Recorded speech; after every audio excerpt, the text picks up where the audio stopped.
Alors, on est toujours dans le chapitre 51.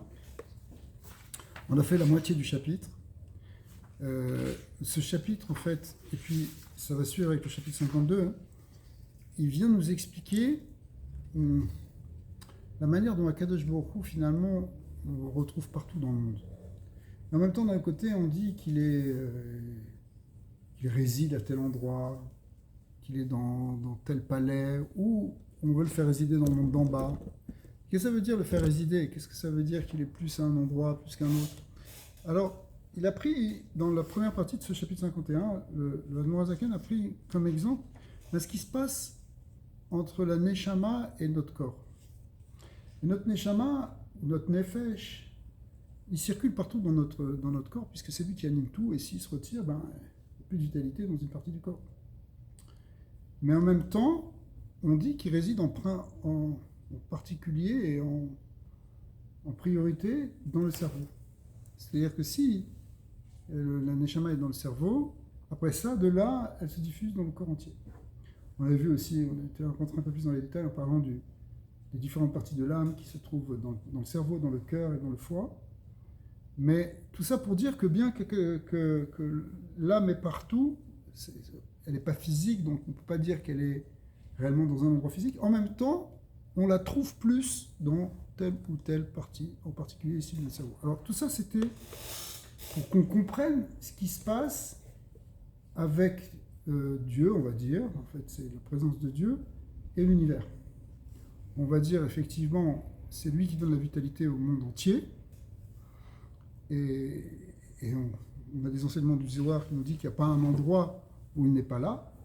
Let atar panu mine.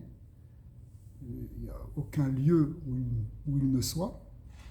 Et pourtant, on va voir que par exemple, il a choisi de faire résider sa Shrina au Beth Amikdash ou dans un endroit plus kadosh. On a vu qu'il y a des endroits qui sont kedoshim, des autres endroits qui sont au contraire tamé. Et donc, on a ici un parallèle entre l'âme dans le corps et Dieu dans le monde. Bien que Balatania l'a déjà expliqué dans d'autres endroits, on ne peut pas limiter Dieu au fait qu'on le voit seulement comme l'âme du monde. Ce concept d'âme du monde, il est revenu plusieurs fois dans diverses philosophies. C'est l'âme, ça veut dire c'est ce qui anime le monde, mais en même temps, Dieu transcende le monde. Il n'est pas limité, si vous voulez, à l'univers, limité à la nature. Il est au-dessus. Mais en même temps, c'est lui qui donne la vitalité. Donc il est aussi le Nefesh HaChaim, l'âme vitale qui donne la vitalité au monde. Alors, c'est ce qu'on va revoir maintenant dans cette deuxième partie. Donc on est page Ayin Bet, page 143.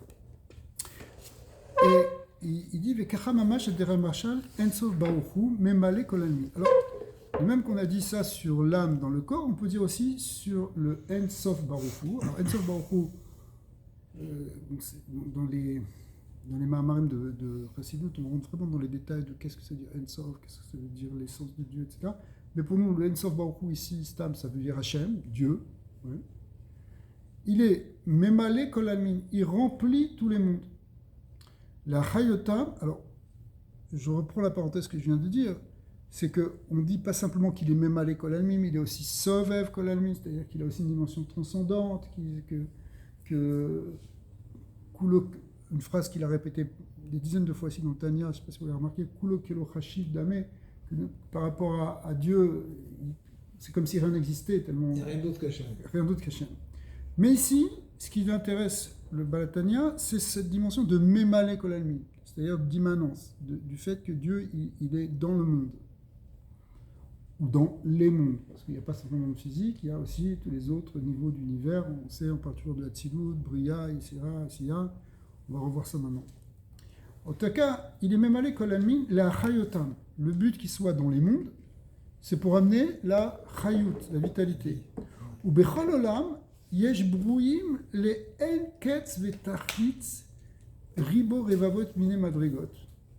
Malachim Venechamot. Dans chaque monde, il y a une infinité de myriades de degrés de créatures qui sont des créatures célestes, des anges, des âmes. C'est-à-dire que Autant dire que la manière dont on voit les choses dans le monde physique, c'est très limité. On voit juste le niveau le plus bas de l'univers. Il y a tous les autres plans qui sont spirituels, dans lesquels il y a des créatures qui sont spirituelles. Et on voit que c'est innombrable en fait. Vechen ribouya olamot, c'est pas simplement les âmes et les anges, c'est même des mondes en fait. Parce que on parle de 4 mondes principaux, comme on vient de le dire, Atzilut, Bria, Tzia, Sia. Mais en réalité, chacun se subdivise en une infinité de mondes. Quoi. Il y a des degrés et des degrés et des degrés. Et bien dans tous ces degrés-là, ce qu'on va voir, il y a la vitalité divine qui anime chaque chose, chaque créature, chaque plan, chaque particularité. Donc il y a des olamot, en lo ketz vegvul gavoa al gavoa. Gavoa al gavoa, c'est une expression pour dire il y a toujours des degrés au-dessus d'autres degrés. C'est Blissoff en fait. Quand on rentre vraiment dans les écrits de la Kabbalah, on voit que il n'y a pas que 4 mondes, après c'est des niveaux, toutes sortes de niveaux de plus en plus spirituels.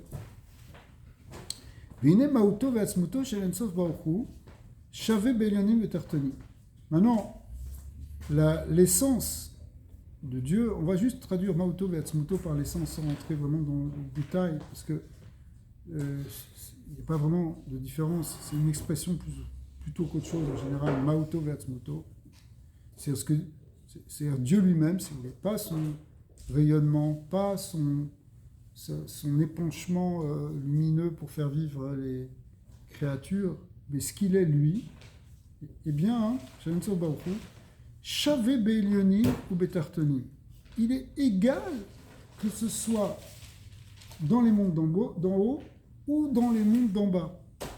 Kemasha la Neshama Ana, comme on l'a vu dans la Neshama, que la Neshama elle a cette dimension, c'est la même Neshama qui se trouve dans le bras ou dans le pied. Ah, pourtant, il y a des différences. Il y a une différence de révélation de cette vitalité. Mais c'est la même. Il y a une dimension ici qui est Shavé, la colle, qui est égale.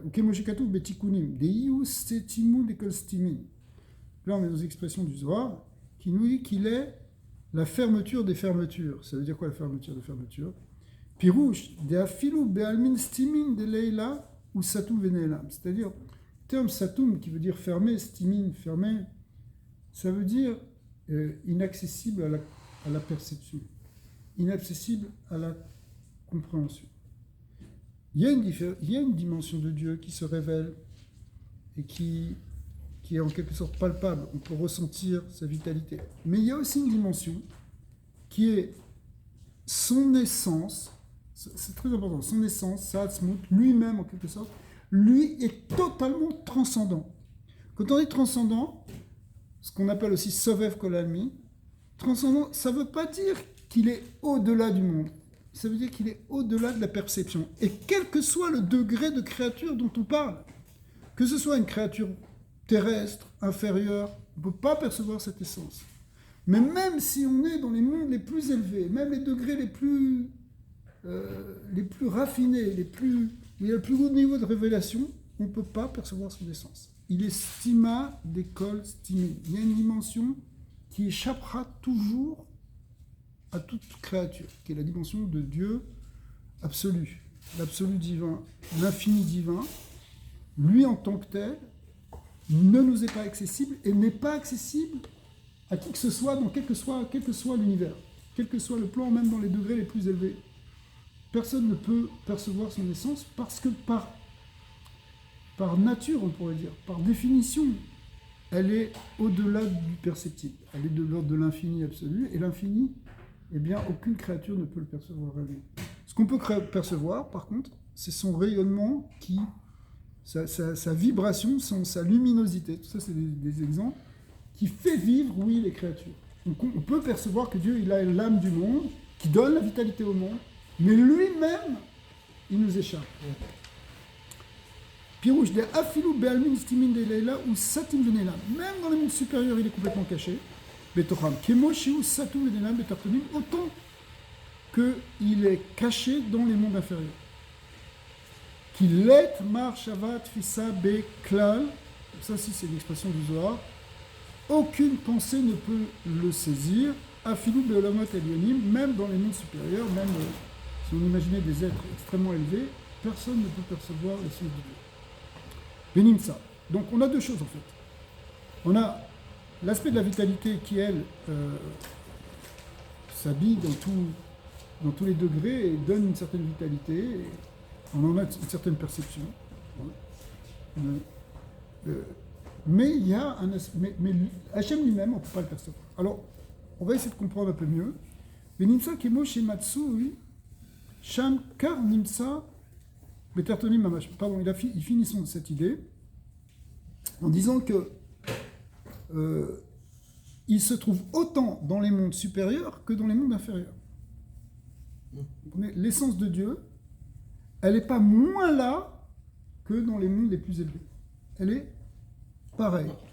Et dans les deux cas, on ne peut pas l'apercevoir. Alors, en fait, il faudra nuancer ça.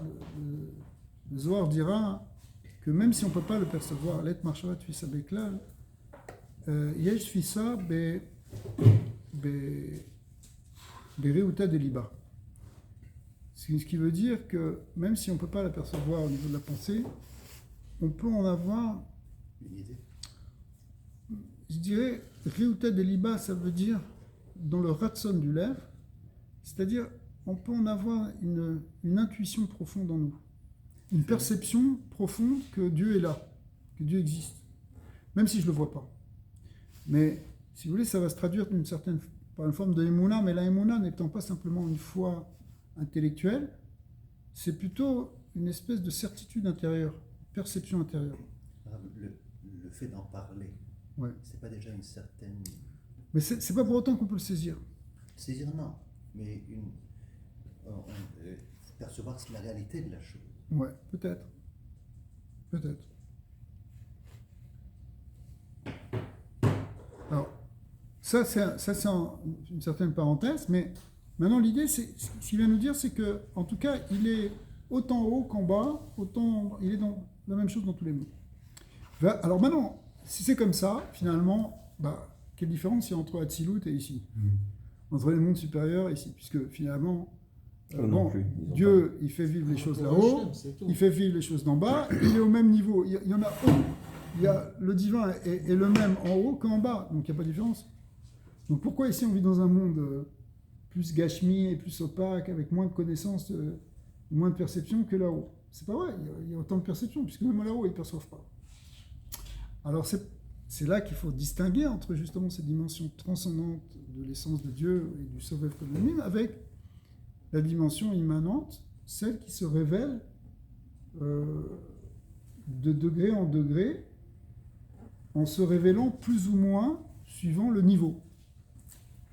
Alors c'est ce qu'il va expliquer maintenant. Va'evdel sheben oilamot elyonim vetartanim. La différence qu'il y a entre les mondes supérieurs et inférieurs. Umitzad amshachat achayut. Ce qui fait cette différence, c'est la propagation de cette vitalité. Et on revient sur ce concept qu'on a introduit la semaine dernière. C'est que, en fait, Dieu, il propage une lumière. Son essence, elle est partout la même. Mais la lumière, qui dit lumière, dit dévoilement. La lumière, c'est quelque chose que tu commences à voir. Eh bien, dans les mondes supérieurs, il y a plus de révélation de cette lumière. Et dans les mondes inférieurs, il y en a moins. Par rapport à l'être humain. Non, par rapport... Parce que lui, il est partout pareil. Oui, mais il y a être là et se révéler. C'est deux choses. Tu comprends? Son essence, elle est inaccessible. Mais maintenant, il peut nous révéler quelque chose qu'il veut bien nous révéler. Ouais. Une image qui va être prise, on a déjà pris cette image aussi, c'est l'image du soleil. Donc le soleil, on ne peut pas percevoir la lumière du soleil dans le soleil. D'accord? On va dire qu'elle n'est pas à l'état de lumière dans le soleil, elle est à l'état de soleil. Ouais. Mais en même temps, elle va se révéler dans le monde, ou dans les mondes. Alors il y a des endroits où elle va se révéler plus qu'à d'autres. Par exemple, si tu te rapprochais du soleil, tu serais plus éclairé que si tu t'en éloignes. Hein. Il y a des étoiles qui sont beaucoup plus grosses que le Soleil, mais on les voit toutes petites, elles ne peuvent pas éclairer notre chambre, cette étoile-là. Ouais. Par contre, le Soleil, parce qu'on est plus près de lui, il nous éclaire. Donc c'est un peu la même idée. C'est qu'un machal qui n'est pas tout à fait exact, bien sûr, mais pour comprendre qu'il peut y avoir des niveaux de révélation qui sont différents. Au niveau de la lumière divine qui se révèle pour donner la vitalité. Dieu, il est le même partout, mais il se révèle plus ou moins suivant les degrés. Vous voyez ? Pour prendre un autre exemple. Imaginez un grand Talmid Racham, un grand sage, il connaît énormément de Torah. Maintenant, il va parler dans une synagogue où les gens sont très ignorants, ils ne connaissent pas grand-chose.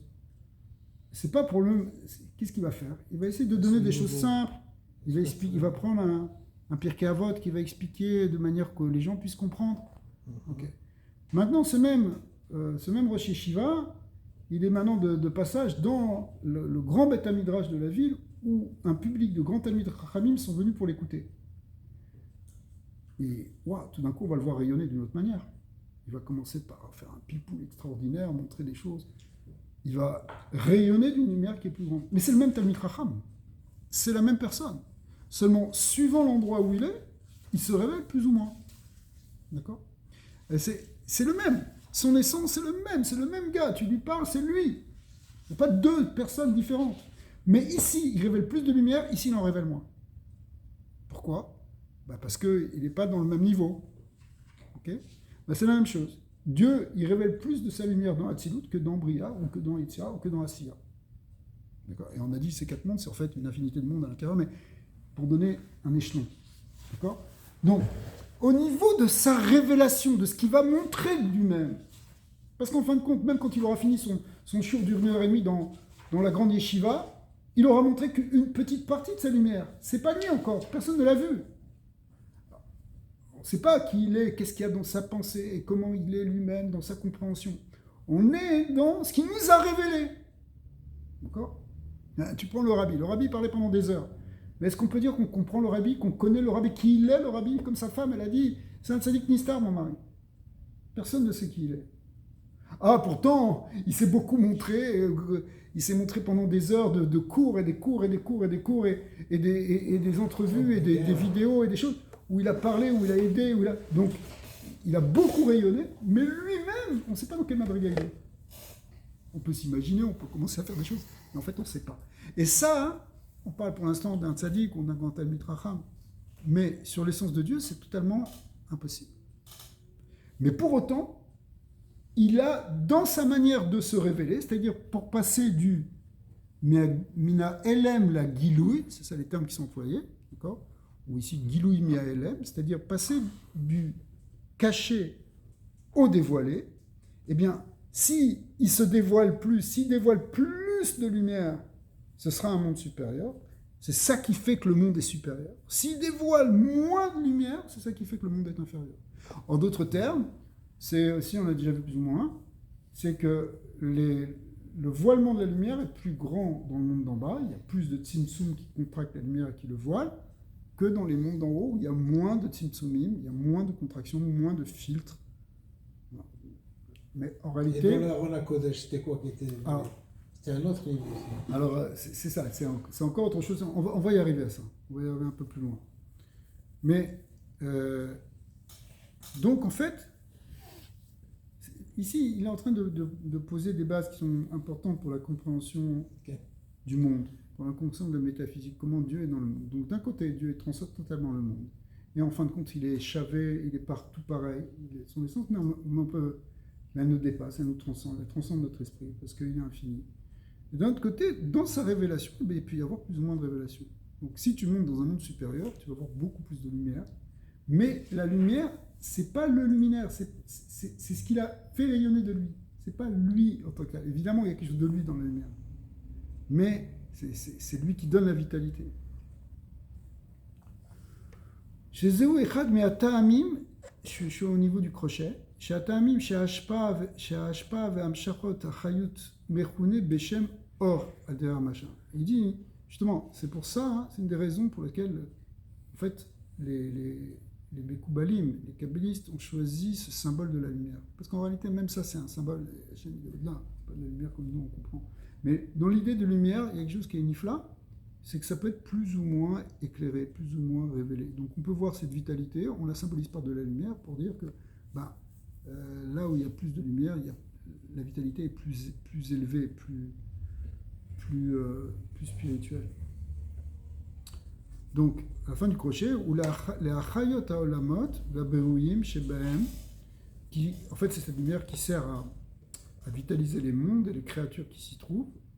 Chez haolamot elyonim mekabelim bechinat gilui ksat yoter miatertonim. En fait, les mondes supérieurs, c'est parce qu'ils reçoivent un petit peu plus de dévoilement que les mondes inférieurs. C'est intéressant ce mot ksat qu'il a rajouté, parce que nous, on aurait envie de dire, il y a une grande différence quand même entre les mondes supérieurs et les mondes inférieurs. Il y a quand même beaucoup plus de lumière dans le monde des neshamot et des âmes que dans le monde physique. Mais en fait, c'est très peu, quoi. Ce très peu, pour nous, c'est énorme. Ouais. Parce qu'en fin de compte, c'est qu'un tout petit dévoilement que chez nous par rapport à lui. En fait, c'est même insignifiant pour lui, puisque lui, il est au-delà de tout ça. Mais donc, tout ça, c'est des mots. En fait, des mots qui sont employés ici, c'est des mots pour nous faire comprendre en fait la valeur des choses. Donc, Giluksat yoter metartonim vekol abiruim shebahem mekablim kol echad kefi kocho. Alors après, on peut rentrer dans les détails. C'est pas simplement qu'il y a tel niveau d'intensité de dévoilement de la lumière dans ce plan, mais même pour chaque créature, chacun en reçoit par rapport à son niveau. Par exemple, même dans le plan terrestre, par exemple, tel animal va recevoir plus de chayout que tel autre animal, ou sera différent du niveau de chayout qu'il y aura dans le végétal ou dans le minéral. D'accord ? Donc chaque créature, chaque détail en fait, de la création en fait, reçoit une parcelle de vitalité divine et qui est à son niveau et qui fait qu'elle est dans tel niveau de créature. C'est-à-dire, d'une certaine manière, on pourrait définir les créatures en fonction de cette vitalité aussi. Parce que c'est pas simplement après, c'est pas simplement, si vous voulez, une question quantitative de lumière, c'est aussi une question qualitative. Comment est le filtre que fait telle ou telle créature? Kifi kocho vetrunato shi shetechunat ou bechinat amshachat apratit. Alors effectivement, c'est ici une transmission, une propagation particulière et précise par rapport à telle créature. Asher Ensof Baruch Hu mamshir ou meirlo, que le Ensof Baruch Hu le amène et rayonne pour lui. Va tartonim afilu aruchanim einam mekabelim bebechinat gilui. Maintenant, kolkar. En fait, revenons aux êtres d'en bas. Eux, mais même les rouchanim, il te dit, à plus forte raison, les tartonim. Tartonim, c'est les êtres dans le matériel. Mais même les élonim, ils reçoivent einam mekabelim bebechinat gilui kolkar. Même ce dévoilement, quand on dit dévoilement, c'est un dévoilement qui lui-même, donc il y a une lumière, une certaine intensité de lumière, mais même cette lumière qui est déjà petite, par rapport à Dieu, on pourrait dire, en même temps, elle passe par des filtres, elle passe par des levushim. C'est vraiment, il faut que ce soit filtré. Rak belevushim rabim. Et en plus, des levushim, c'est-à-dire des vêtements, c'est-à-dire ici des filtres qui sont nombreux. C'est-à-dire, c'est toutes sortes de tzimtzumim, comme on a dit, qui font que des contractions pour limiter la lumière, pour arriver à ce qu'elle soit à la hauteur d'être mechaillée la créature. Comme une fois on avait pris cet exemple, par exemple quand tu veux recharger ton téléphone, il faut que le niveau d'intensité de l'électricité ou de puissance, ou le voltage ne doit pas dépasser 12 volts. Il y a plus que 12 volts dans ton téléphone, tu vas le cramer. D'accord. Pour ça, il a fallu des condensateurs, il a fallu des choses qui vont limiter la charge, qui vont donner l'intensité et le voltage. Si tu l'avais plugué Si tu avais plugué ton téléphone sur la grande centrale électrique à 400 000 volts, donc il va falloir condenser, il va falloir filtrer, il va falloir limiter pour donner la chayout à cette créature ici qui s'appelle le téléphone.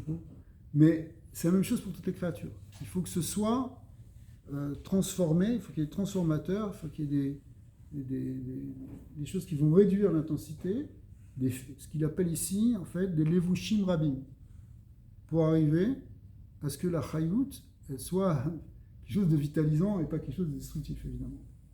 Asher Ensof Baruch Hu malbish bahem achayut. Donc c'est Hachem lui-même qui va habiller cette vitalité dans toutes ces sortes de filtres. On appelle aussi, donc, dans le langage de la Kabbalah, on appelle ça des tzimtzumim, contractions. Ve'aor asher mamshir umeir lahem, et la lumière qui va transmettre à travers tous ces levushim, à travers tous ces transformateurs, ces condensateurs, tout ce que vous voulez, umeir lahem, le'achayotam, et pardon, ve'aor asher mamshir umeir lahem le'achayotam, ve'kemoken atzmo ve'gavru הלבושים, פרדון, וכל כך עצמו וגברו הלבושים, אשר אין סוף ברוך הוא מלביש ומסתיר בהם. Et effectivement, il va en avoir énormément de ces filtres, tous ces degrés, si vous voulez, de limitation, c'est ça qui permet de faire exister les créatures. אשר אין סוף ברוך הוא מלביש ומסתיר בהם, האור והחיות, dans lequel donc Dieu va cacher et habiller cette lumière, cette lumière et cette vitalité, à Dacher Bara Bo Olamazé, pour arriver jusqu'à Olamazé.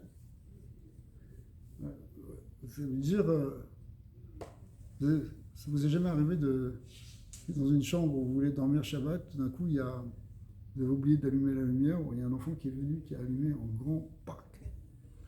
Qu'est-ce que tu fais? Tu commences à prendre un drap, une couverture, tu essaies de l'accrocher sur la lampe. Aujourd'hui, on a des trucs qui ne chauffent pas. Alors, avant, c'était dangereux parce que tu faisais brûler les serviettes que tu mettais. Mais en fait, tu en mets une, mais ça ne suffit pas. Tu en mets deux, tu en mets trois, jusqu'à ce que, waouh, Hachem, tu retrouves un petit peu de lumière, mais tu peux dormir.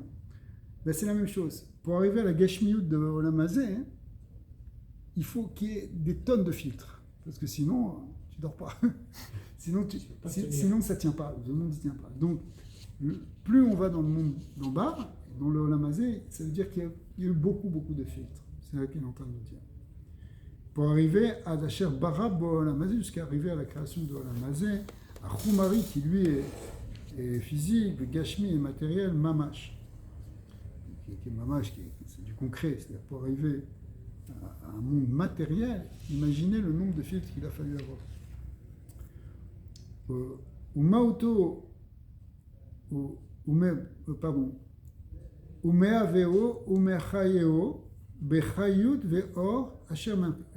avec ce peu de lumière qui va traverser en fait toutes ces couvertures maintenant pour arriver au Lamazé, c'est ce qui va être nécessaire, ce qui va être bon pour le faire exister et pour le vitaliser.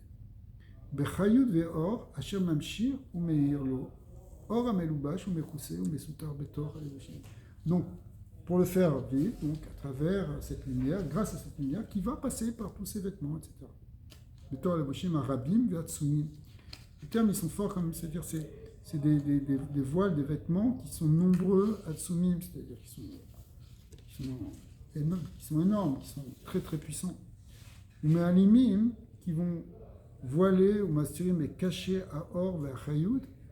Et là, dans la Mazé, il va y avoir une particularité. C'est qu'il y a tellement de levushim qu'on a l'impression qu'il n'y a plus de lumière. Comme quand tu as mis finalement 3 couvertures épaisses sur cette lampe et que finalement tu as l'impression qu'il n'y a plus de lampe. D'accord? Et à tel point qu'on va arriver dans la Mazé, on pourra croire ou vivre en ayant le sentiment qu'il n'y a pas de lumière divine. D'accord? Il va falloir faire un effort à la limite pour retrouver le divin, parce que il est tellement caché qu'on risque de ne pas le voir. Et c'est pour ça que tu peux avoir des créatures qui se révoltent contre la lumière de Dieu en disant elle n'existe pas. Toute cette idée de kofrim, d'apikorsot, etc., de renier le divin, eh bien, il peut exister dans Olamazé, finalement, parce que dans ce Olamazé, la lumière de Dieu est tellement cachée que tu peux ne plus la voir. Voilà, ça veut dire, si tu regardes bien, tu vois, ouais, non, mais c'est vrai, derrière cette couverture, je vois qu'il y a quand même la lampe là. Si j'enlevais un tout petit peu la couverture, je serais à nouveau ébloui. Mais tu peux aussi te dire, non, moi je vois rien. Il fait nuit, là, il fait sombre dans cette chambre. Et donc tu peux avoir une vision de Olamazé qui est une vision athée. Pourquoi il peut y avoir une vision athée où tu as l'impression qu'il n'y a pas d'athée, c'est-à-dire où il y a une négation de Dieu, thé, ça veut dire théos, c'est-à-dire c'est la négation, une vision du monde où tu dis il n'y a pas de Dieu. Pourquoi tu dis ça? Parce que Dieu a caché tellement sa lumière qu'il y a une certaine ambivalence et on peut croire qu'il n'est pas là. D'accord? C'est ce qu'il nous dit. Parce qu'à un point où finalement, on a l'impression qu'il ne se révèle aucune lumière, aucune vitalité. Dvarim, chumriyim, gashmiyim. Alors, qu'est-ce qui te reste? Il te reste simplement la conscience du monde physique et de la gashmiyut, quoi, du monde matériel. Venirim, metim, et on a l'impression que ça, il n'y a pas de vie. Même tu prends une pierre, je sais pas, un scientifique aujourd'hui va te dire, une pierre, c'est du minéral, il n'y a aucune vie là-dedans. Ouais. Et voilà les Mekoubalim qui disent non, parce que vous n'arrivez pas bien à voir, mais en réalité, il y a une vitalité divine qui lui donne existence. Parce que s'il n'y avait pas cette vitalité divine, la pierre, elle n'existerait pas. S'il n'y a pas quelque chose qui l'a fait vivre, comment elle vit? C'est pas du vivant. Alors ça dépend c'est la manière dont on considère le vivant. Mais en fait, tout ce qui existe dans tous les univers a une certaine vitalité qui fait qu'il existe. S'il n'y a pas cette vitalité, il n'existe pas. C'est pas qu'il est vivant ou mort, c'est qu'il n'existe pas avec eux. Donc, eux, ils voient les choses comme étant inertes et c'est pas le cas.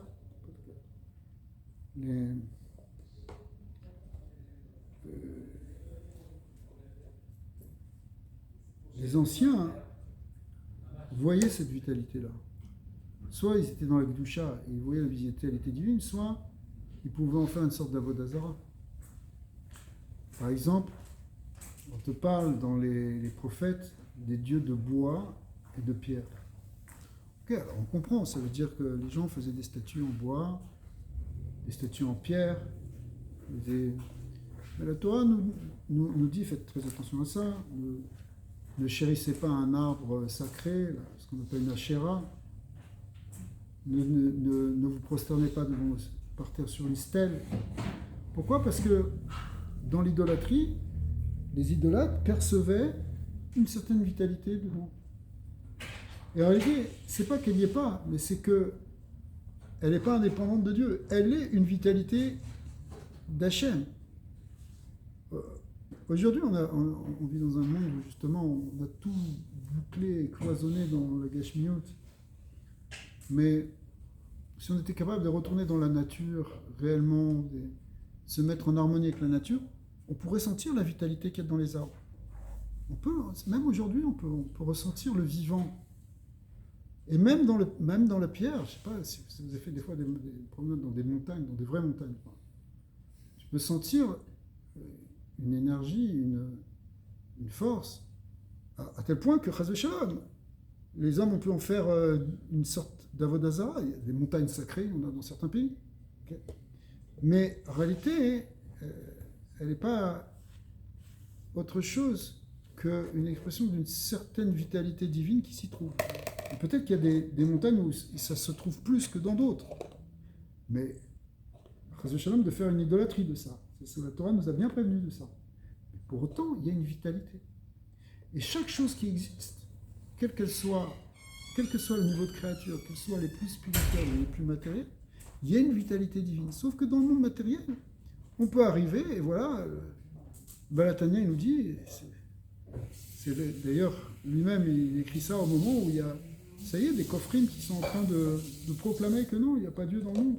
Hein, c'est le moment là, en même temps que la chassidoute s'est révélée, c'est le moment où chez les juifs c'était la Scala, et dans le monde juif c'était le monde des Lumières, qui était en fait d'une certaine manière aussi quelque chose qui a obscurci la vraie lumière de Dieu. pas rentrer maintenant dans les détails, mais pourquoi? Eh bien parce que alors, la raison en est, il donne une raison finalement à Kabbalah, qui est que il y a de plus en plus de Tzimtzumim et de Levushim qui voient la lumière de Dieu quand tu arrives dans le monde d'en bas, à tel point que tu peux croire que finalement, il n'y a pas la vitalité divine dedans. Alors qu'elle y est. D'accord? Elle y est, mais elle est très cachée. Hein? Mais en fait, en eux, dans toutes ces créatures, il y a une chayut, il y a une vitalité qui les fait être. Hein.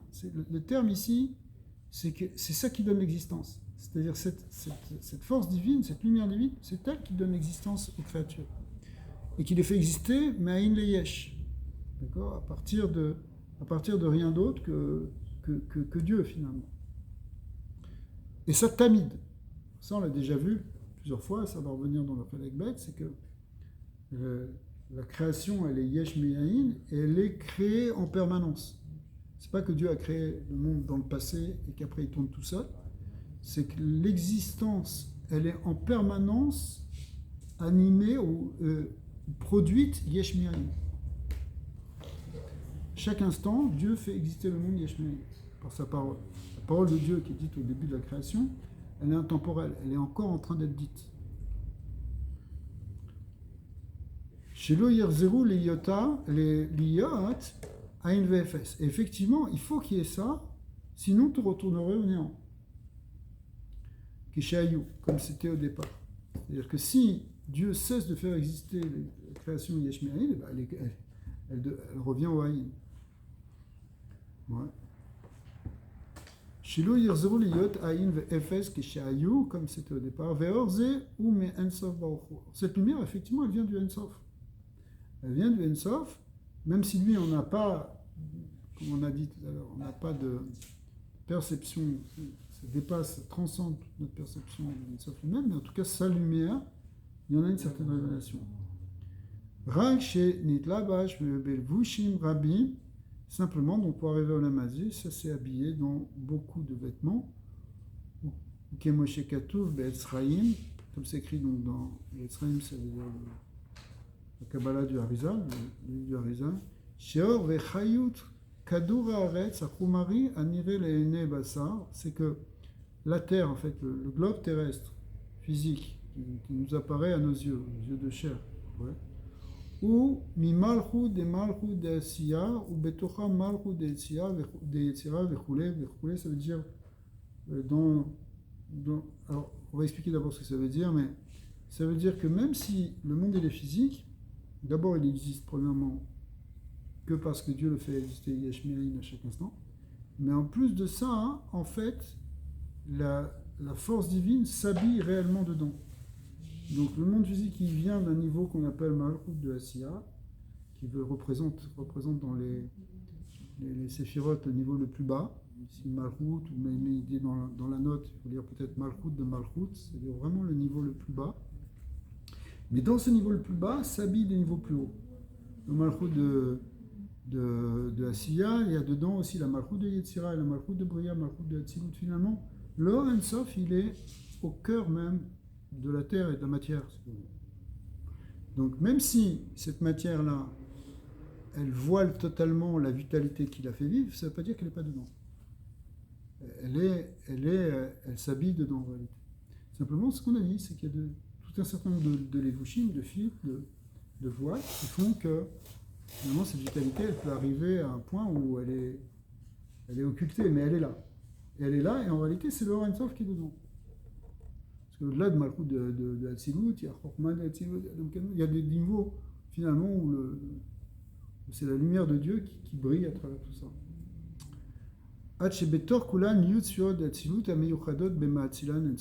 Finalement, à l'intérieur même de la terre, à l'intérieur même du physique, de la Gashmiyut, il y a ce qu'on appelle les 10 sphirotes de Hatzilut, mais quand on parle du monde de Hatzilut, les sphirotes elles font un avec le Ensof. Contrairement, si vous voulez, aux autres mondes qui viennent en dessous, qui sont des mondes de création, où il y a des créatures qui sont quand même distinctes, qui ne font pas un réellement avec le divin, même si dans leur essence, ça c'est encore un autre problème dont on a parlé, jamais. Mais dans Hatzilut, c'est Iyu vechayoi chad be'on, Iyu vegarboni chad be'on. Dieu fait totalement un avec tout ce monde de Hatzilut. Il n'y a pas de séparation. C'est ça le mystère des séphirotes, de Hatzilut. Quand on dit séphirotes, en général, on parle de Hatzilut. Même si ici, on voit qu'on peut parler des séphirotes des autres mondes. Mais le mystère, c'est que ce n'est pas des créations, c'est des émanations. Ce sont quelque chose qui font réellement un avec leur sourcier. Bien qu'on parle de 10 séphirotes, il n'y a pas de séparation dans les 10. Tout est un. Tout est Dieu. Donc c'est un sod, c'est quelque chose qui est un... Zohar, il appelle ça Raza de Memnuta, le secret de la Emouna. Le secret de la foi juive, en réalité, il repose sur cette idée. C'est que même s'il y a un monde qui est multiple, au départ, cette multiplicité n'est pas séparée de l'unité. Tout fait un avec lui. Et donc, finalement, s'il y a ces séphirotes-là qui font un avec le Ensof, qui sont habillés jusque dans le monde matériel, qui se cachent dans le monde matériel, ça veut dire que le Ensof, il est là, quoi. Il est totalement là. Donc, il y a un voilement qui est très grand dans le monde d'en bas, mais en même temps, ça ne veut pas dire que la lumière, elle n'est pas là. Elle est là. Un peu comme dans l'image qu'on a pris tout à l'heure de cette lampe sur laquelle tu as mis plusieurs couvertures. Donc la lumière, elle est là. Hein. Tu n'as pas éteint la lumière, Shabbat, là maintenant. L'ampoule, elle brille de la même manière, simplement, elle est complètement cachée parce que tu as mis des couvertures dessus. Quand il y a des révélations ici-bas, comment ça se fait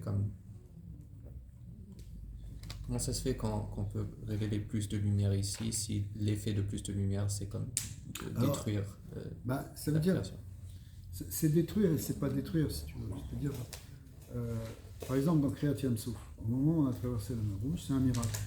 Un miracle qui ressemble un peu au miracle de la création par à côté. C'est-à-dire qu'il y a eu un dévoilement, et puis, d'après le Zohar, enfin, les enseignements du Harizal, de la Chassidut, c'est formulé de manière un petit peu différente, mais le point commun de tous les enseignements, c'est qu'il y a eu une révélation en bas de quelque chose qui était justement ce qu'il y a de l'autre côté de l'écran. Le Alma d'El Kassia, le monde caché, s'est révélé dans le Alma d'El Kassia, s'est révélé en bas. C'est ça la symbolique de Kriyat Yam-Souf. Alors, ça a eu un effet très bénéfique pour les bénis Israël. Parce que grâce à ça, on a acquis les Mouna, la Tanya dit que c'était nécessaire comme préparation pour arriver à Matan Torah, une révélation encore plus grande. Il fallait se préparer à ça. Il explique pourquoi, qu'est-ce que c'est ces niveaux de préparation. D'un autre côté, tu vois que pour les Égyptiens, ça a été fatal. Pas simplement parce qu'ils se sont pris la mer dessus, mais parce que c'est quand tu as de la lumière, ça peut être bénéfique ou ça peut être négatif. Ça dépend si tu es prêt ou tu n'es pas prêt. Par exemple, Makat Rocher. Makat Rocher, c'est quoi? Il y a beaucoup d'obscurité pour les Égyptiens. Alors, dans Al-Pi Kabbalah, on explique, le Rézé explique qu'en fait, ce Makat Rocher, c'est un grand dévoilement de lumière. C'était Or Bechol Moshvotehem. Il y avait, pour les bénis Israël, eux, ils étaient dans la lumière. Au contraire, ils pouvaient voir, ils ont pu voir grâce à ça où étaient cachés les trésors des Égyptiens. Donc il y avait une grande clarté pour eux. Mais pour les autres, c'est traduit par une obscurité. Pourquoi? Parce que tu n'es pas prêt. Imagine quelqu'un, par exemple, qui vit tout le temps dans un lieu très très sombre. D'accord? Il vit dans une cave, Shalom les pauvres, les otages. Mais quelqu'un qui vit dans quelque chose de très très sombre. Maintenant, brutalement, tu le sors. Alors, dans la pénombre, il arrive à distinguer les choses. Finalement, il a réussi un petit peu à s'adapter pour voir un tout petit peu. D'accord? Maintenant, brutalement, tu le sors dans une lumière, un plein soleil de midi. Il est tellement ébloui qu'il ne voit rien. Tu vois rien, tu es aveuglé. Donc, la lumière de Makat Rocher, en fait, c'est un dévoilement de lumière qui a aveuglé les Égyptiens. Quand tu as trop de révélations du divin, ça peut t'aveugler et te laisser paralyser, finalement. Voilà. Ils ne pouvaient plus bouger. Mais par contre, ceux qui étaient prêts, et d'après certains enseignements, c'était juste un cinquième, les cinquièmes, ils ont disparu pendant ça. Eux-mêmes, ceux qui étaient prêts, ils ont bénéficié de cette lumière. Donc il peut y avoir des moments de dévoilement, des moments de miracle, des moments d'intervention divine, où certains peuvent le supporter, d'autres ne peuvent pas le supporter. Même Matan Torah, Dieu l'a proposé aux nations, ils ont dit non, ils n'étaient pas prêts. D'accord ? Alors pour les bénis Israël, bon, ils étaient prêts, et encore on dit plus ou moins, c'est Kafa Aleem, Marquet Guide, finalement il les a un peu... Qu'est-ce qui est arrivé au il leur a un peu forcé la main, parce que on n'était pas complètement prêts. La preuve, c'est qu'après ça, on a fait le Hegel. Un cinquième sont sortis. Tu vois, les autres. mais normalement, justement, le Gilou de Mashiach Mashiach qu'on attend, on devrait être prêt parce qu'on a passé des siècles de galoute dans lesquels on a fait la Torah dans des conditions difficiles. L'ensemble du clan Israël, il a fait Messirut Nefesh pour rester juif et faire de la Torah. Il a construit en lui, si tu veux, des kélim pour recevoir cette lumière de la Géoula de Mashiach.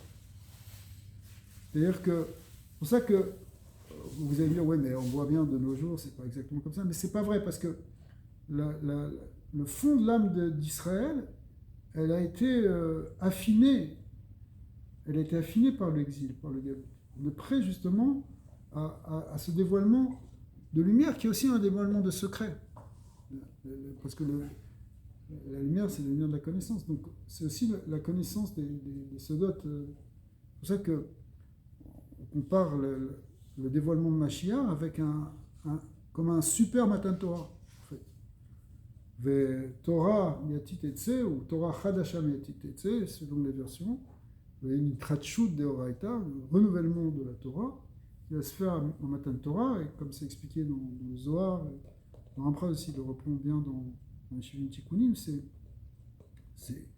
on va avoir comme 24 nouveaux livres de la Torah, mais qui ne seront pas des nouveaux, ce sera simplement des dévoilements nouveaux, le cœur des 24 livres de la Torah, c'est-à-dire en fait un dévoilement des secrets de la Torah qui va se faire au moment de Mashiach. Ce dévoilement des secrets de la Torah, c'est ça la lumière de la connaissance de Dieu, en fait. Comment on peut connaître Hachem si ce n'est pas par la connaissance de la Torah, mais la connaissance de la profondeur de la Torah.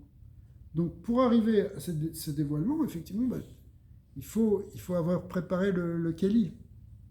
Donc on a préparé ce Kéli pendant l'exil. Maintenant, peut-être que certains... Alors, ce qu'on dit aussi, c'est que cette histoire des 4/5e, ça c'était vrai pour quand on est sorti d'Égypte, où justement on n'avait pas complètement fini de préparer le Kéli. Le Rizal dit que finalement ils sont sortis avant terme, parce qu'il fallait sortir d'urgence. Sinon, ils ne seraient jamais sortis. C'était la force de la Klippa. Ils étaient trop faibles par rapport à la force de la Klippa. Mais en revanche, la Géoula Harona, non, c'est l'Onidar Memenonidar. Tout le monde va sortir. Parce qu'en fin de compte, il y a eu quand même un affinement, une préparation où le galout est allé jusqu'à son terme pour transformer les Neshamot. Alors même si aujourd'hui on voit encore des gens qui sont même contre la Torah, qui s'opposent et qui font du mal par rapport à ça. Okay, mais malgré tout, dans le clan d'Israël, il y a le tikkun, il est là, il demande qu'à se réveiller. On le voit d'ailleurs, aujourd'hui il y a quand même beaucoup de gens qui font tchouva. Même si les réfractaires ils font beaucoup de bruit, en réalité ils sont très peu nombreux par rapport à l'ensemble du peuple d'Israël qui a un appel, mamash, vers revenir sur... Pourquoi ? Parce que c'est en nous, c'est dans le clan d'Israël. Le seul fait qu'on soit là, qu'on soit encore là avec la Torah, après avoir traversé tout ce qu'on a traversé, même y compris la Shoah, c'est d'une preuve qu'on est prêt, si vous voulez, à recevoir cette lumière. Alors bien sûr, ça va être révélé de différentes manières, et suivant des niveaux différents, même des différences entre les êtres. Les tzadikim qui reçoivent plus, qui perçoivent plus, etc. Mais on est prêt à recevoir cette connaissance. La Géoula, c'est pas simplement une Géoula physique, c'est une Géoula où Dieu se révèle, en fait. C'est le Shekhinah qui est en galout, qui sort du galout et qui se révèle à nous, qui se révèle au monde. Alors,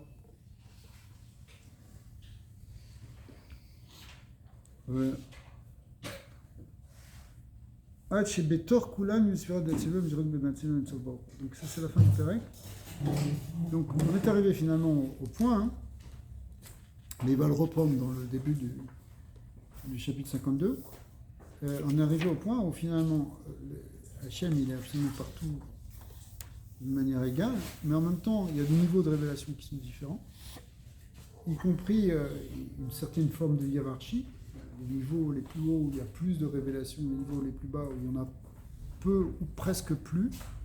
Mais même s'il y en a peu ou presque plus, elle est complètement là, la lumière. En même temps. La lumière, elle est plus faible, mais en grande partie, c'est dû au fait qu'il y a de plus en plus de lévochim et de plus en plus de filtres. Mais elle est quand même là. Alors bon, après, on peut rentrer dans les détails pour analyser ça. Est-ce que c'est parce qu'il y a moins de lumière ou est-ce qu'il y a plus de kélim qui bloque la lumière ou qui la filtre? C'est les deux à la fois, mais c'est ce qu'il a dit en fait. C'est qu'à la fois, il y a une baisse d'intensité de la lumière et il y a aussi, ce qui joue le plus, de plus en plus de lévochim et de filtres.